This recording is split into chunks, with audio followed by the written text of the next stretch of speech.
Should I be buying ETFs or actively managed funds? Let's unpack it. So ETFs are a good one if you're buying big investments, big funds, big names, large end of town. Think about the biggest companies in the world. You've got a lot of funds that do a tracking error, so they track the index anyway. So why wouldn't I have a low cost exposure to the big end of town? We think they're a very good core investment. Where actively managed investments sometimes play a really great role is when you're thinking about thematic themes.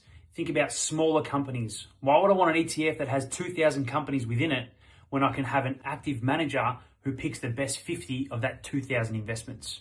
What about emerging markets? Investing into emerging markets or an emerging market ETF might mean you've got a really big exposure to China. Well, wouldn't you prefer investing into the economies, the countries that have the best businesses who are going to thrive the most given that point in time? That relates back to around the political agenda, what's happening in the environment, and what kind of companies will do best given that kind of an environment. Final thing is private equity. Private equity investments via an ETF exposure means you're just investing in all the private equity firms, all the biggest in the market. But private equity is very much a relationship game. Finding a relationship-based business who has the exposure to find companies who are not listed on the stock exchange is a skill in itself. So I think getting the best exposure to the best managers who have the best portfolio will really provide excess returns, and it's proven to have done that over time.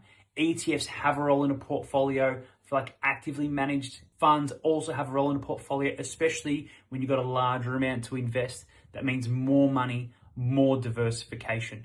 When markets fall, you might also find that active managers are able to act fast to get out of exposures that might be highly exposed in a downturn, whereas with an ETF, you are writing it down.